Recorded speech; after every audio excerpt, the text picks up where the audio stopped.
All right. Well, good afternoon, everyone. My name is Sally Zaleski. I'm the Executive Office Manager for South Carolina Citizens for Life, and welcome to our Proudly Pro-Life webcast. In today's live interview, our Executive Director, Holly Gatling, will be interviewing our guest, Lisa Van Riper, who is the President of South Carolina Citizens for Life. If you have questions for Lisa today, please email them to info@sclife.org. Again, that's info@sclife.org. This interview will be recorded, so you'll be able to go back to it at a later date and review it again. So without further ado, I'm going to hand it over to Holly. Holly, it's all you. Well, good afternoon for another edition of South Carolina Citizens for Life, Proudly Pro-Life webcast. And thanks to Sally Zaleski, who is what I consider the producer of the show. This wouldn't be possible without her technical expertise. And we're happy to welcome today Lisa Van Riper, the President of South Carolina Citizens for Life. And I want to give a little news update, and then we'll cut back to Lisa. So, as many of you know, our very first interview was with Mark Baumgardner, the Executive Director of A Moment of Hope, who was ticketed by the Columbia Police Department for doing sidewalk counseling in front of Planned Parenthood. The situation was resolved very quickly, and he was, and his organization were allowed to remain and to do their sidewalk counseling. However, the ticket that was issued has not been dropped, and he still has a court date in July. I mean, this is outrageous. But anyway, so I know a number of you are following what's going on with Mark, and I checked with him just before we came live on Facebook, and he is still facing this ticket for doing sidewalk counseling in front of Planned Parenthood. I want to also share with you some statistics, some data that Senator Dwight Loftus brought to our attention. He requested this from DHEC. In South Carolina, the deaths from the COVID virus 19 as of May the 1st were 244. Now, that number has increased, but that's not the point. From March 16th to April 25th, there were 723 abortion deaths in South Carolina. So this is just for your consideration. And then the other thing I wanted to mention is that on April the 30th, 137 members of Congress submitted an amicus curiae brief to the United States Supreme Court in support of the petition of Baker versus Planned Parenthood. At issue is whether third parties such as Planned Parenthood or their patients have a right to ask federal courts to determine which providers can be reimbursed by Medicaid under spending clause contracts between the state and the federal government. And so 2 years ago in 2018, Governor Henry McMaster issued an executive order directing South Carolina's Department of Health and Human Services to consider state abortion clinics unqualified for Medicaid reimbursement. And Planned Parenthood sued, and this has now gone to the United States Supreme Court. And South Carolina Citizens for Life and National Right to Life and numerous other organizations and individuals have signed on to the amicus brief. So that's my news update. And now, Lisa. Hey, how are you?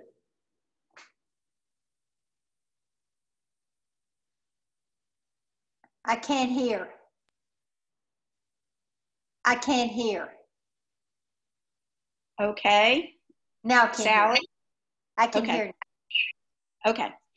You were, when I first met you, you were spearheading the pro-life plank of David Beasley's campaign for governor of South Carolina. That's when I first met you, and we've known each other.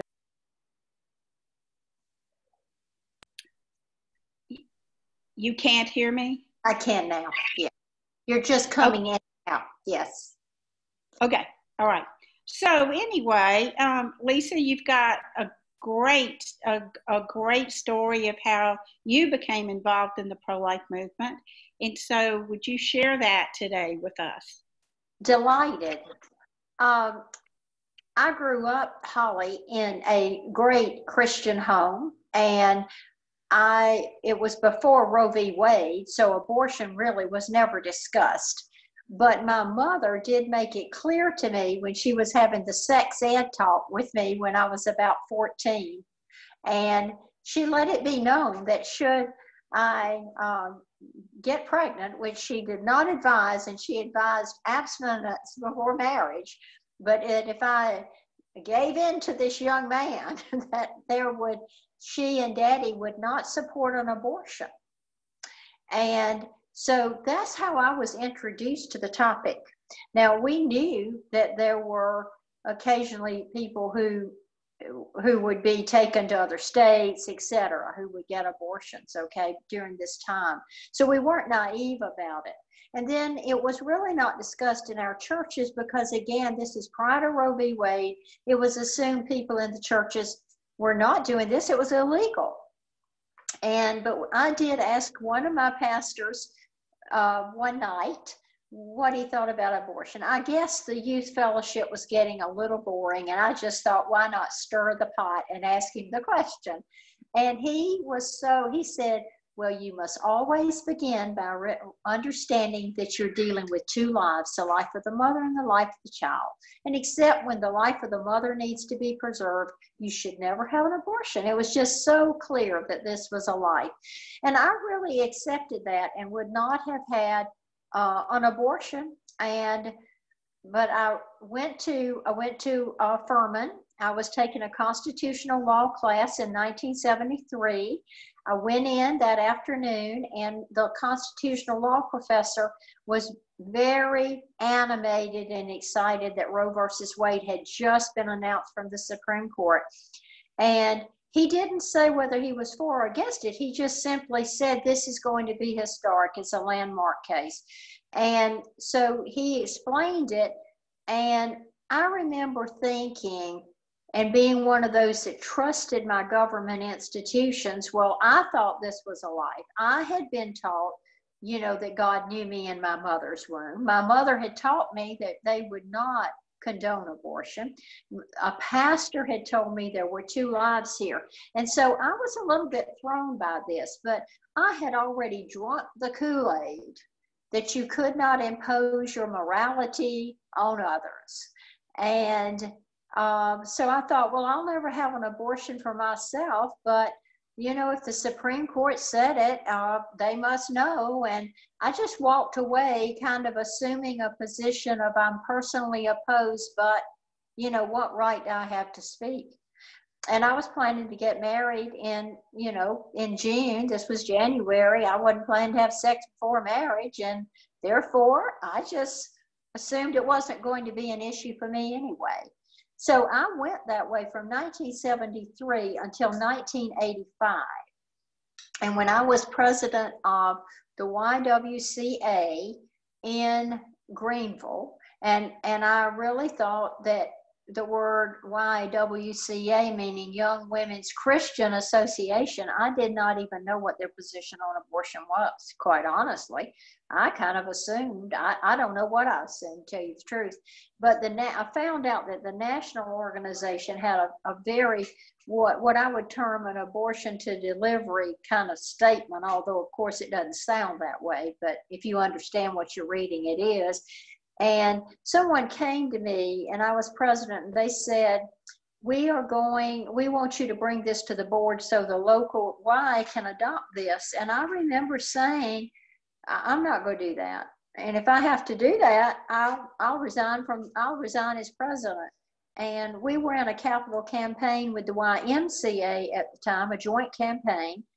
And I said, that's crazy. Why would you bring up something controversial in the middle of a capital funds campaign when you're trying to raise $2 million? It made no financial sense. And we didn't do it. But, you know, way down deep, Holly, I knew there was something else that was making me uneasy. And I had had 2 children. Now, this was in the day before ultrasounds, okay? So that I never saw an ultrasound with my child, but I had heard the heartbeat, and still I would have to say I was personally opposed, but publicly, how could I oppose my morality on people? And so that went on until 1987. And I was in a new house, had 2 cute little girls, had bows in their hair, matching bows some days, and I was just minding my own business, working in community organizations, not thinking about this issue at all. And one morning I picked up the Greenville News. God does work in mysterious ways. It was through the Greenville News. And on page 2A, it said basically that ethicists were concerned that research was being performed on fetuses while they were still alive. And I thought alive, I thought the Supreme Court had said they couldn't determine when life began. And that was a turning point for me. I, at that point, did not accept on face value what the Supreme Court said, what anybody said. I decided to do my own research. And a year later, I came to a pro-life position, a publicly pro-life position, that not only that this was, yes, it was a question of morality, but it was also a question of, it should be a question of law, of protection. This was a child. There was no question to the humanity of the unborn child. There was no question to the inhumanity of abortion to the child and the mother. There was no question of the extreme law of the land of the United States, which did allow virtually abortion on demand for all 9 months of pregnancy. And I realized if this was a heartbeat of a human being, then this, I could not stay silent. This, because I was a feminist at this time on top of everything else. And I was a hypocrite, Holly, about a lot of things. But the bottom line was I could not demand rights for myself as a woman standing on the bodies of unborn little sisters and brothers. And so I called South Carolina Citizens for Life, and I've been with y'all now for a long time. Yes, absolutely. A very long time. And the slogan, "Abortion stops a beating heart," has been one of the oldest slogans of the pro-life movement. And slogans can be true or false. And, you know, pro-choice is a very false slogan, because what does it mean? What does pro-choice mean? And you delve into the back of it and dig deep into it. And what it means is that women should have the right, the choice to kill their unborn children. But that masks, that slogan masks the reality of what happens. And so we have this wonderful, truthful slogan, "Abortion stops a beating heart." And that's been the slogan of the pro-life movement for many years now. I think it's important, Holly, on the point you're making too, that the slogan pro-choice was one of these focus group tested things, because they were losing, that side was losing on just talking about abortion. I mean, people don't want to talk about that. It's ugly. It's brutal. And so they focus grouped, as you might remember, they test marketed, and they found that choice works so well. People, it's just a choice, you know, and people hear that and they're not asking the question, as you just said, they're not asking the question, what am I being asked to choose? This is not exactly Coca-Cola, Pepsi-Cola, you know? Right. So, Lisa, fast forward a little bit and tell us some more about how you became involved to the point with South Carolina Citizens for Life that you've been the president since what? I believe 2012? No. No, it goes back to actually probably not long after George Bush was first elected. So it goes back to like 2001, 2002. It's probably been too long, Holly. I've grown old with you all, okay? Yeah, absolutely. Yeah, we've all experienced this passage of time. Yeah. So would you talk a little bit about what we do in the legislature and how it does that? You do a wonderful talk about the 3 prongs of the pro-life movement and how they all work together. Could you expound on that for us now? Sure. Over the time I've been involved, I've realized there are 3 parts, like a milk stool, if you would, okay? And I don't know how many people listening to this even remember a milk stool, but it's got 3 legs on it. And if you take any of them out, you're going to topple over. And so it's very important we work together. And I truly believe the first place we begin is we begin with moral education and scientific education. And that's one of the things that we do with South Carolina Citizens for Life is we educate.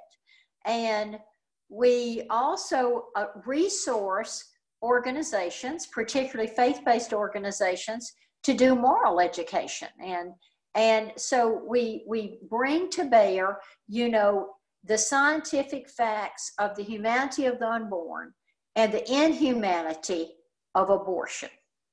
Then we bring to bear the education of what is the reality of abortion in the United States. What are the facts? What are the legal facts? Yes, abortion is, under Roe v. Wade, allowed for virtually all 9 months. It is allowed for all 9 months and virtually on demand, okay?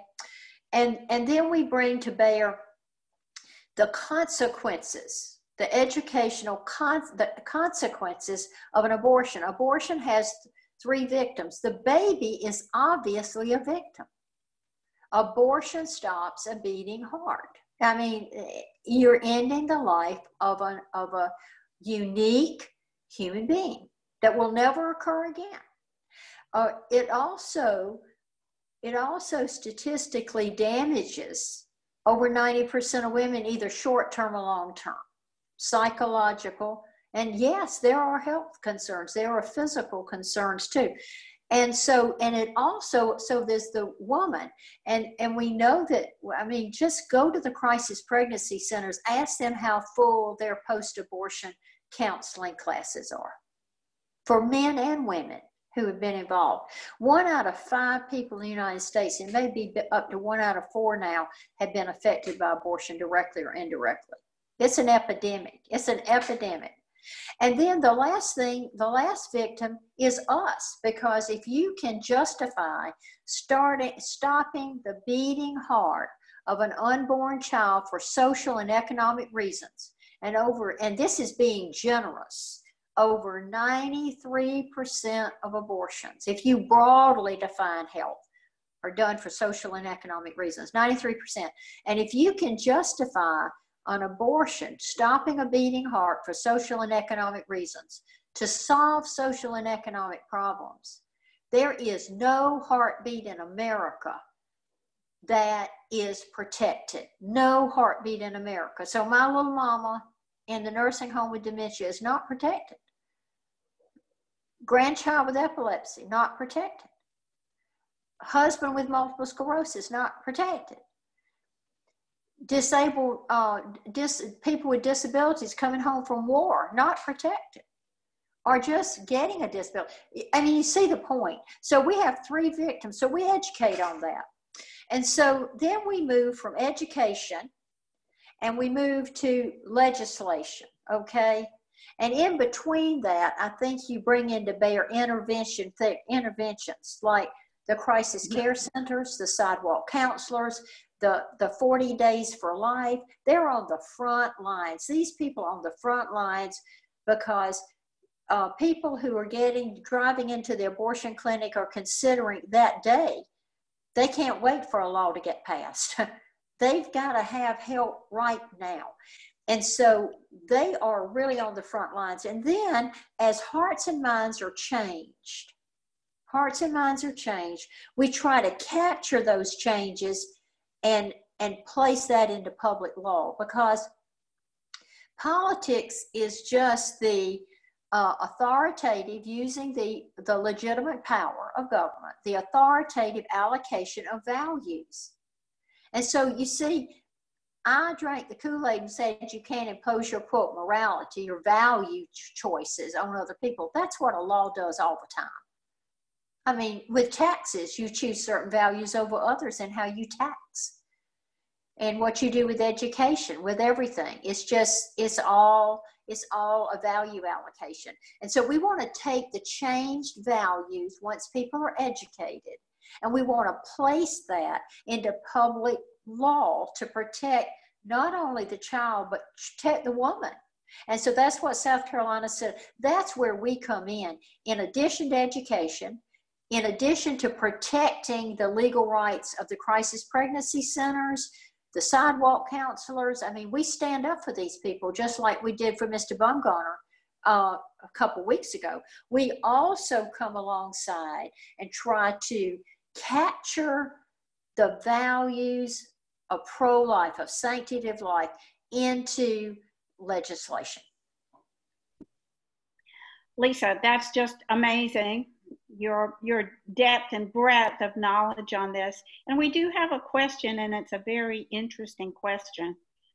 In your opinion, is it better to vote for a GOP senator who is not pro-life to give more Republicans in the Senate, or not to vote at all in a particular race?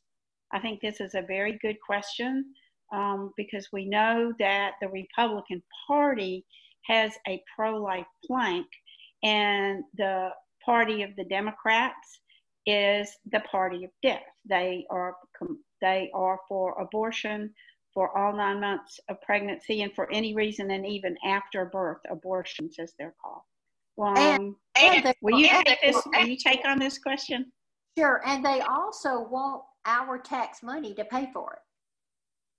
They want us to pay for it with our tax money, these wholesale abortions. Yes, I'll be glad to address it. Number one, I think it's important that a candidate who is running for office, and in this case we're talking about the GOP, I think it's important that the party apparatus, the party organization, educate this person on the issue, and also hold the person accountable to the importance of this issue, because it truly reflects a different constitutional view. So number one, I would encourage, before any GOP person signed up to run as a, quote, wide open pro-choice candidate, that they seek us out. I would encourage that with Democrats too. Please, we're nonpartisan. Seek out South Carolina Citizens for Life and get the facts and make an informed choice as to really where you are on the spectrum. Because, Holly, I have found that there are people who claim to be, quote, pro-choice, who really are pro-life with exceptions.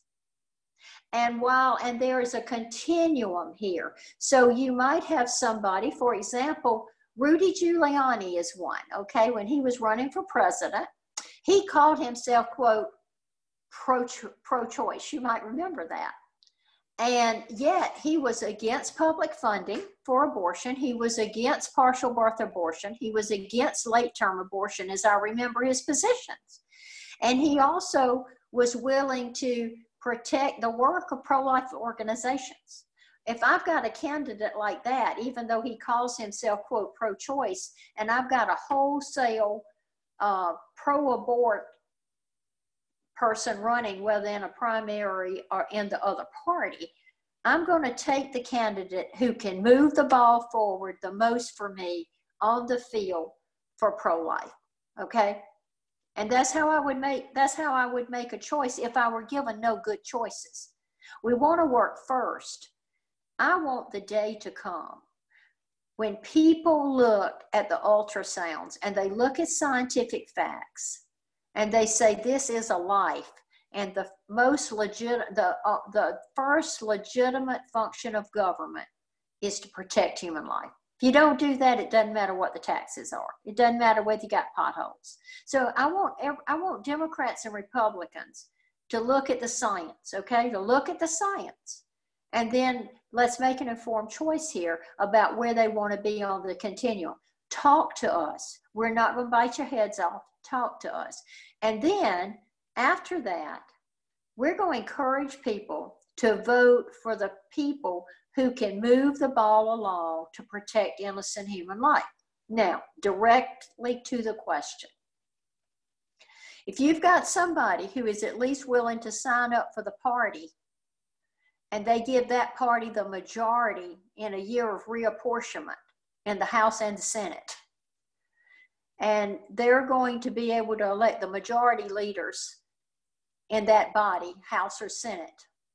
And they're going to have the committee chairs because they're in the majority party. And because they're in a caucus is strong, they may even come around and vote for you because the caucus some. Then that moves the ball along better than the other side that is going to be open to paying for abortions with taxpayer funds, closing down crisis pregnancy centers, ticketing people like Mr. Baumgartner, and having abortions paid for with my tax money. That's my opinion. Yeah, and I think that's an excellent answer and an excellent analysis. And we've got about 1 minute left. And would you give us a plug for Viable? Viable is truth about abortion's impact on the child and the mother in 70 minutes. It's great. It's a one-act play, and it's like Pepsi. It's been born in the Carolinas. This thing was staged first in Greenville at First Presbyterian Church. It was videoed by North Greenville University's College of Fine Arts and Communication. It was rolled out in its statewide premiere at South Carolina Citizens for Life banquet. And the author is now a resident here in South Carolina. He's a proud South Carolinian now. And it is absolutely a great play that can be shared with confidence by everybody. Now, we have a campaign on South Carolina Citizens for Life Facebook page. Sally, will you speak to how people can sign up for Viable, to present Viable? Sure, I'm coming right back to you. There we are. Sure, there is and that on our Facebook page, and if you are part of our email tree, you should have received emails with that link inside the email, but we'll be putting more out. It is, there's a link, you sign up, you click the link, and then it's a pay-per-view or pay-per campaign, and the video is available for 30 days for $19.95. So for one payment of $19.95, that's it. And so I hope that you check it out. It is a good. It's a great play. It's a great play. And then of course also with that campaign, look for opportunities for when the play comes back through South Carolina, and support local chapters in that, so that when it comes through, you can see the play live. Holly? Thank you, Sally. Appreciate that. And thank you, Lisa Van Riper, President of South Carolina Citizens for Life, for your great interview today. I want to close with this one piece of amazing news, and that is that for the first time ever, the Gerber baby is an adopted baby. And I'm so pro adoption.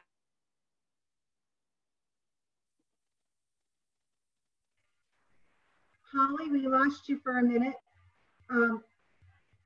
So let's see. Okay, Holly, are you back? Yeah, can you, I think I forgot to do the unmute. Yep. Okay, so I just, to close out today, there's this piece of most wonderful national news, and that is that the Gerber baby, for the first time, is a baby who was adopted, and Magnolia Earl. And you know, I'm so pro adoption because my brother's adopted, and because of my brother and his wonderful wife, I'm the aunt of 11 nieces and nephews and the great aunt of 12 great nieces and nephews. So if you get a chance to see the Gerber, the new Gerber baby, she is absolutely precious, and Gerber is promoting adoption, and that is a wonderful pro-life message. Adoption is the loving option. Okay, thanks. See y'all next Monday. Bye-bye. Bye-bye. Thank you, Holly and Lisa. And as I said at the beginning of the webcast, this is recorded, and the webcast will be available. It'll be emailed out to those that have missed the webcast today on Facebook. And we look forward to having you joining us for our next Proudly Pro-Life webcast, and stay tuned for details on that. And with that, thank you, Lisa. Again, thank you, Holly, and have a great day, everyone. Bye-bye.